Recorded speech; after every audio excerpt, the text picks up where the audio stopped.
बात उन दिनों की है जब बुद्धा मरवन में अपना समय व्यतीत कर रहे थे। इस समय तक बुद्ध की प्रसिद्धि दूर दूर तक फैल चुकी थी। बहुत दूर दूर से लोग अपनी चिंताओं और परेशानियों का समाधान खोजने उनके पास आते थे।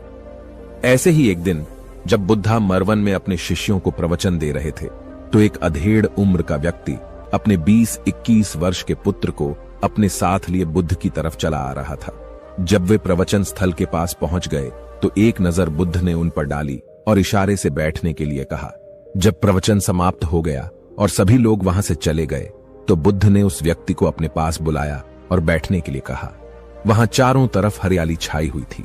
मौसम बहुत सुहाना था और तरह तरह के पक्षियों की आवाजें गूंज रही थीं। ऐसा नजारा देखकर उस व्यक्ति को अंदर से असीम शांति महसूस हो रही थी। इसके बाद बुद्ध ने उस व्यक्ति से आने का कारण पूछा तो इस पर व्यक्ति ने कहा, हे तथागत, मैं 2 दिन की लंबी यात्रा करके अपने पुत्र को आपसे मिलवाने लाया हूं। ये मेरा इकलौता पुत्र है और ये हर समय थका थका रहता है। ऐसा लगता है जैसे इसके अंदर कोई जान ही नहीं है, कोई प्राण ही नहीं है। इसका स्वभाव भी काफी चिड़चिड़ा हो गया है। अगर हम इससे कुछ भी कहते हैं तो यह हमारी छोटी छोटी बातों पर गुस्सा हो जाता है। इसके देखने की क्षमता भी उम्र से पहले ही कमजोर हो गई है और इसके बाल भी सफेद पड़ने लगे हैं। इतनी कम उम्र में इतनी बड़ी उम्र का लगना मुझे तो कुछ समझ नहीं आ रहा। इसके साथ हो क्या रहा है तथागत? मैं अपने पुत्र के स्वास्थ्य को लेकर बहुत चिंतित हूं। जब मैं अपने पुत्र को वैद्य जी के पास लेकर गया तो उन्होंने कुछ औषधि दी और कहा, अपने पुत्र को तनाव कम लेने के लिए कहो। वो अपने दिमाग में बहुत अधिक तनाव लेता है, इसलिए उसकी ऐसी हालत हो गई है। लेकिन मुझे उनके बहुत समझाने के बाद भी तनाव का मतलब समझ नहीं आया। मुझे नहीं पता कि तनाव होता क्या है, ये किन कारणों से आता है और उसे कैसे अपने पुत्र के दिमाग से निकालूं। लेकिन मुझे सबसे पहले तो ये समझना है कि तनाव होता क्या है। इसीलिए तथागत मैं आपके पास आया हूं। कृपया आप मेरी समस्या का समाधान कीजिए। यह सुन बुद्ध उसके पुत्र को बड़े ध्यान से देखते हैं, उसके चेहरे को देखते हैं, उसकी आंखों को देखते हैं और फिर उसके हाथों की नब्ज को भी देखते हैं। यह सारी विधि करने के पश्चात बुद्ध उस व्यक्ति से कहते हैं, तनाव लेना तो कोई नहीं चाहता, लेकिन फिर भी यह तनाव लोगों के दिमाग को दीमक की तरह पकड़ लेता है और व्यक्ति जान भी नहीं पाता कि वह तनाव में जी रहा है। लेकिन अगर व्यक्ति तनाव के कारणों को अच्छे से समझ लेता है और तनाव के बारे में कोई ऐसा पैमाना बना लेता है जिससे वह जान सके कि वह कितने तनाव में है, तो वह इस समस्या का समाधान भी खोज सकता है। सबसे पहले तो तुम ये समझो कि तनाव होता क्या है। जब भी कोई व्यक्ति कोई काम कर रहा होता है लेकिन उसका मन कहीं दूर भटक रहा होता है, कल्पनाओं में होता है, तो उसके शरीर और मन के बीच एक दूरी पैदा हो जाती है। यह दूरी जितनी अधिक होगी, व्यक्ति उतनी ही ज्यादा बेहोशी की अवस्था में होता है और शरीर व मन के बीच की इसी दूरी, इसी खिंचाव को तनाव कहा जाता है। आखिर कोई पसंदीदा खेल खेलने के बाद व्यक्ति चुस्ती और प्रसन्नता से क्यों भर जाता है, जबकि उसने तो अपने शरीर को थकाया है। लेकिन समझने वाली बात यह है कि खेलते समय मन और शरीर एक साथ पूरी तरह से उस खेल में केंद्रित होते हैं, जिससे शरीर और मन के बीच दूरी पैदा नहीं होती और कोई तनाव पैदा नहीं होता। और अगर दिमाग में कोई तनाव था भी तो वो भी दूर हो जाता है। लेकिन इसके विपरीत जब हम कोई ऐसा काम करते हैं जो हमें पसंद नहीं है, तो हमारा शरीर तो उस काम को कर रहा होता है, लेकिन हमारा मन कहीं दूर कल्पनाओं में भटक रहा होता है, जिससे शरीर और मन के बीच एक दूरी पैदा हो जाती है और तनाव जन्म ले लेता है। इसीलिए व्यक्ति को एक समय पर सिर्फ एक ही काम करना चाहिए और अपने तन और मन की सारी शक्ति उसी एक काम पर लगा देनी चाहिए, जिससे व्यक्ति के अंदर तनाव पैदा ही ना हो। इसके बाद बुद्ध ने कहा, तनाव पैदा होने के मुख्य 8 कारण होते हैं और जिसने इन कारणों को समझ लिया वो जीवन भर तनाव मुक्त रह सकता है। मुख्य कारणों में सबसे पहला कारण है अति महत्वाकांक्षी होना। महत्वाकांक्षी होना अच्छी बात है, लेकिन क्या कभी आपने इस बात पर ध्यान दिया है कि इंसान के लक्ष्य कभी पूरे ही नहीं होते? उसका एक लक्ष्य पूरा हुआ नहीं कि वह दूसरे की तरफ भागने लगता है, दूसरा पूरा हुआ तो तीसरे की तरफ, और इस तरीके से वो अपने लक्ष्यों को पाने के लिए जिंदगी भर गोल गोल घूमता रहता है। इसीलिए जो व्यक्ति अति महत्वाकांक्षी होता है, जिसने बड़े बड़े लक्ष्य बनाए होते हैं, वह वर्तमान में कभी रह ही नहीं पाता। उसका मन सदैव भविष्य की योजनाएं बनाने में ही व्यस्त रहता है। उसका शरीर तो वर्तमान में रहता है, लेकिन उसका मन भविष्य में ही लगा रहता है, जिससे मन और शरीर के बीच दूरी पैदा हो जाती है और वह तनाव भरी जिंदगी जीने लगता है। बुद्ध के मुंह से यह बात सुन उस लड़के ने कहा, हे बुद्ध, तो फिर इसका मतलब है कि हमें लक्ष्य नहीं बनाने चाहिए, क्योंकि लक्ष्य बनाना भी तो महत्वाकांक्षा ही है। इस पर बुद्ध ने कहा, जीवन में लक्ष्य बनाना कोई गलत बात नहीं है, लेकिन समस्या तब उत्पन्न होती है जब वो अपना पूरा ध्यान उस लक्ष्य से मिलने वाले परिणाम पर ही लगा देते हैं और उसके परिणाम की चिंता करते रहते हैं। व्यक्ति को वर्तमान में जीना आना चाहिए। आप लक्ष्य बनाइए और उस लक्ष्य की प्राप्ति के लिए कड़ी मेहनत करिए, लेकिन साथ ही साथ आपको इस बात का भी ज्ञान होना चाहिए कि आप अभी वर्तमान में जी रहे हैं और वर्तमान ही सत्य है। बुद्ध ने आगे कहा, तनाव का दूसरा सबसे बड़ा कारण है ईर्ष्या। जब व्यक्ति ईर्ष्या और जलन से भर जाता है तो उसका मन अंदर से सड़ने लगता है। ईर्ष्या एक आंतरिक घाव है। व्यक्ति के शरीर का घाव तो भर सकता है, लेकिन आंतरिक घाव यानी मन का घाव कभी नहीं भर सकता। इसीलिए व्यक्ति को दूसरे की खुशी और तरक्की से कभी ईर्ष्या नहीं करनी चाहिए, क्योंकि यह तनाव का कारण है। इसके बाद बुद्ध ने तनाव का अगला कारण बताते हुए कहा कि नापसंद काम करने से भी मन में तनाव पैदा होता है। जो काम करना हमें पसंद ही नहीं है, जिस काम में हमारी रुचि ही नहीं है, उस काम में हमारा मन लग ही नहीं पाएगा। हमारा शरीर तो वहीं बैठा रहेगा, लेकिन हमारा मन कल्पनाओं की उड़ान भरेगा, जिससे शरीर और मन के बीच दूरी पैदा हो जाती है और व्यक्ति तनावग्रस्त हो जाता है। इसीलिए इंसान को हमेशा अपनी रुचि के अनुसार ही कार्य करना चाहिए। अगर व्यक्ति ने यह पता कर लिया कि उसे कौन सा काम करना पसंद है और वो उसी काम को अपने जीवन का लक्ष्य बना लेता है, तो फिर वो काम उसके लिए काम नहीं बल्कि खेल बन जाता है। फिर बुद्ध ने कहा, तनाव का चौथा कारण होता है किसी दूसरे से अपेक्षाएं रखना।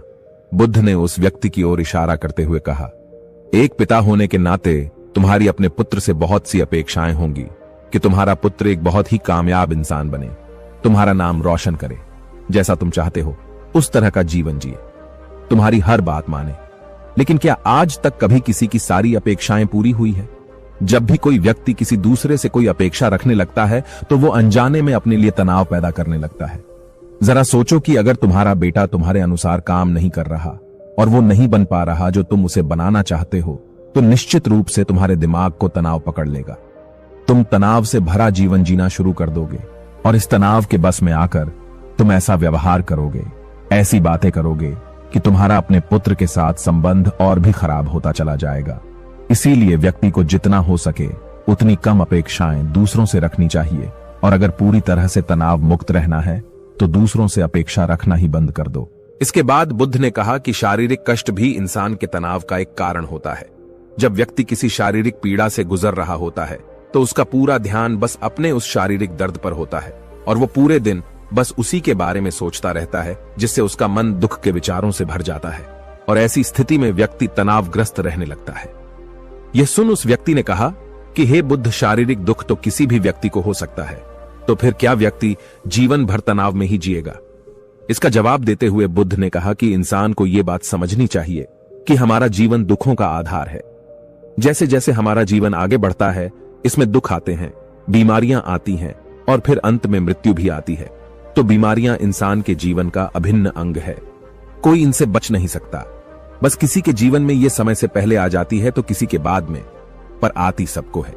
जब इंसान का मन इस बात को अच्छे से समझ लेगा तो फिर वह अपनी बीमारी के बारे में सोच सोचकर ज्यादा तनाव नहीं लेगा, क्योंकि यह हमारे जीवन का अभिन्न हिस्सा है और इसके लिए व्यक्ति को शारीरिक रूप से भी अभ्यास करते रहना चाहिए।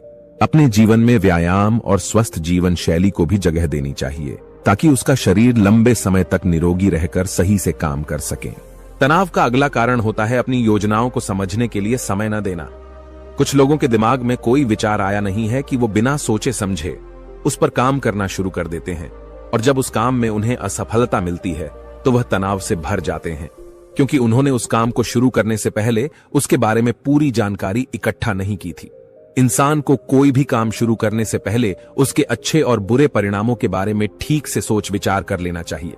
इंसान को इस बारे में भी सोच लेना चाहिए कि अगर ये योजना सफल नहीं हुई तो फिर इसके बाद मैं क्या करूंगा। इसलिए व्यक्ति को अपनी योजनाओं को ठीक से समझने के लिए पूरा समय देना चाहिए, ताकि बाद में उस योजना की वजह से तनाव पैदा ना हो।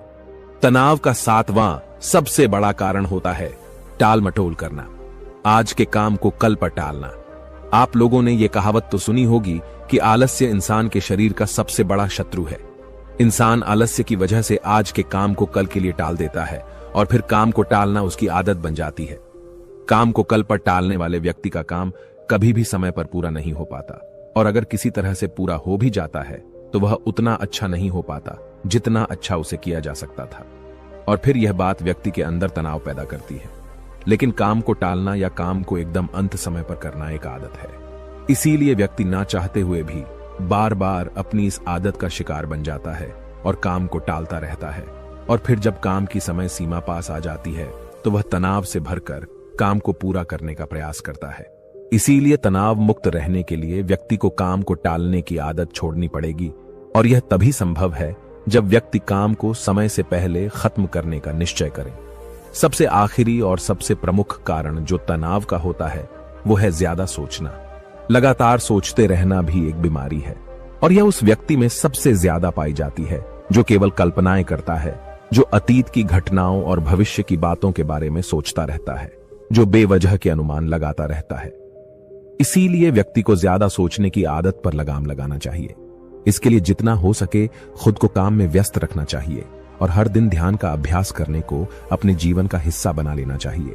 दोस्तों, यदि आपको यह वीडियो पसंद आ रहा है तो कृपया हमारी इस वीडियो को लाइक जरूर कर दें, क्योंकि आपके एक लाइक से ऐसी ही वीडियोस और बनाने के लिए हमारा प्रोत्साहन बहुत बढ़ जाता है। बुद्ध के मुंह से यह सारी बातें सुनकर उस व्यक्ति ने हाथ जोड़कर कहा, हे बुद्ध, मेरा पुत्र तो अभी मात्र 20 वर्ष का ही है, और इसमें अभी इतनी समझ भी नहीं है कि यह आपकी बताई सारी बातों का एक साथ पालन कर सके। आप कृपया करके तनाव मुक्त रहने का कोई आसान सा तरीका बता दें, जिससे मेरा बेटा उसका अनुसरण भी कर सके और तनाव मुक्त भी रह सके। उस व्यक्ति की यह प्रार्थना सुन बुद्ध ने कुछ सोचते हुए जवाब दिया, अगर तुम इतनी सारी बातों का पालन नहीं कर सकते तो इसके लिए एक बहुत ही आसान विधि है। तुम एक बार में एक काम को करने पर ध्यान लगाओ। जिस समय जो काम कर रहे हो उस समय पर सिर्फ उसी काम को करो, सिर्फ उस पर ही अपना पूरा ध्यान लगाओ, और अगर तुम्हारा मन इधर उधर भटक जाता है तो जैसे ही तुम्हें याद आए फिर से वापस अपने मन को उसी काम में लगा दो। यह सबसे आसान और अच्छा तरीका है तनाव मुक्त रहने का। जब तुम भोजन करो तो उस समय सिर्फ भोजन ही करो, उसके पूरे स्वाद का आनंद लो, उसे अनुभव करो। जब चलो तो अपना पूरा ध्यान सिर्फ चलने पर लगा दो। इससे तुम्हारा मन और तुम्हारा शरीर दोनों एक जगह पर केंद्रित रहेंगे।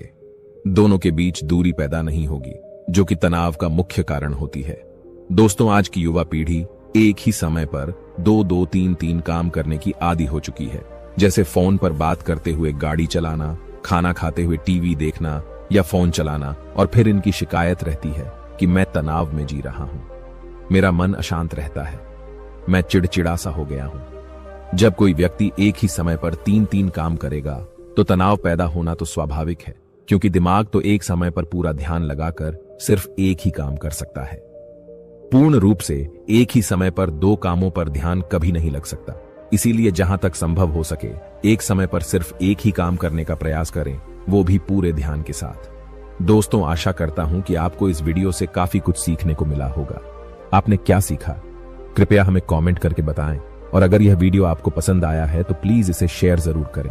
तो चलिए दोस्तों, फिर मिलते हैं अगली वीडियो में ऐसी ही एक नई और रोचक बुद्धा सम्यक वाणी के साथ। तब तक के लिए आप अपना ख्याल रखिए। धन्यवाद। नमो बुद्धाय।